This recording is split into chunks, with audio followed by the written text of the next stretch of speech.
সুপ্রিয় দর্শক, আপনারা যারা কৃষিকে ভালোবাসেন, যারা কৃষিকাজের সাথে সম্পৃক্ত আছেন, তাদেরকে জানাচ্ছি শুভেচ্ছা।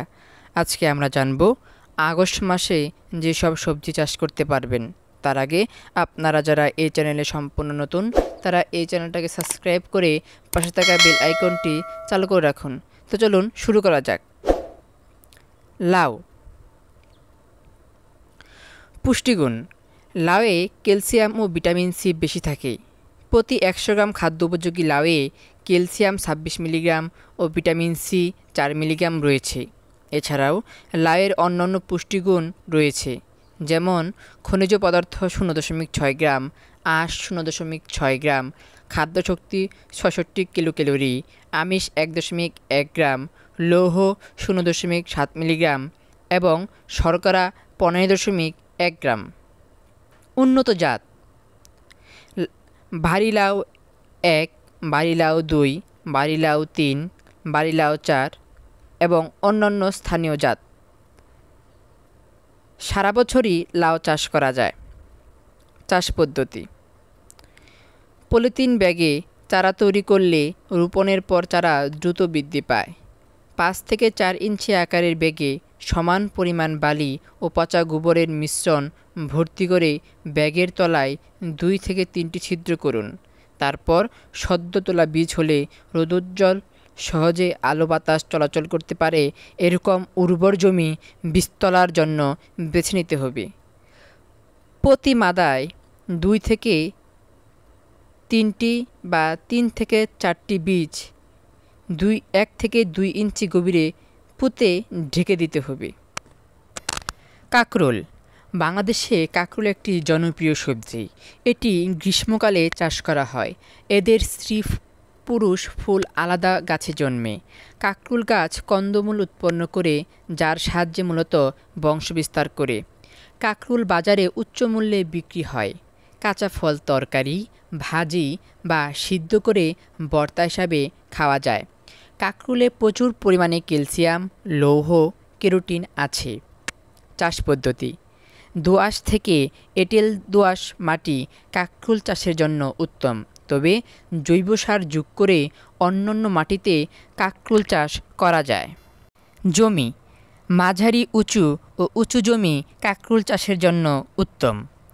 সুনিষ্কাশিত ও বন্যামুক্ত জমিতে কাঁকরোল চাষ করা যায়।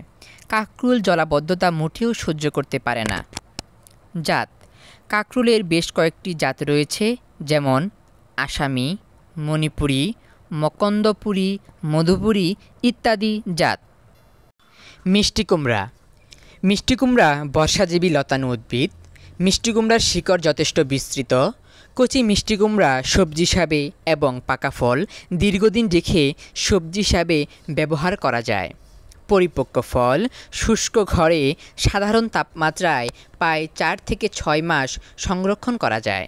মিষ্টি কুমড়া ডায়াবেটিস রোগ নিয়ন্ত্রণে কাজ করে। মাটির বৈশিষ্ট্য: চরাঞ্চলের পলি মাটিতে মিষ্টি কুমড়া ভালো ফলন হয়। জৈব পদার্থ সমৃদ্ধ দোআঁশ বা এঁটেল দোআঁশ মাটি এর চাষের জন্য উত্তম। মিষ্টি কুমড়ার জন্য মাটির সর্বোত্তম অম্ল খারত্ব 5.5 থেকে 6.8।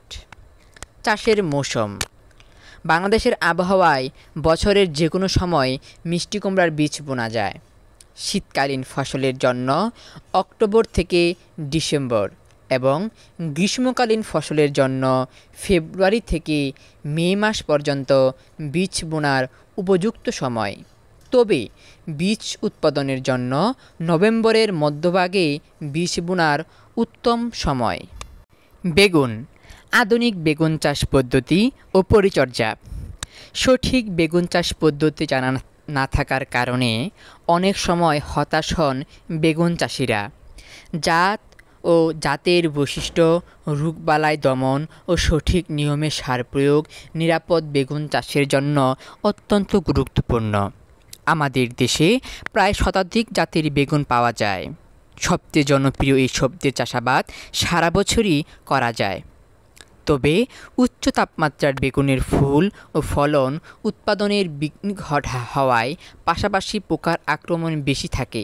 সেজন্য গ্রীষ্ম ও বর্ষাকালে এ সবজির ফলন তেমন ভালো হয় না। তাই শীতকালই বেগুন চাষের উপযুক্ত সময়।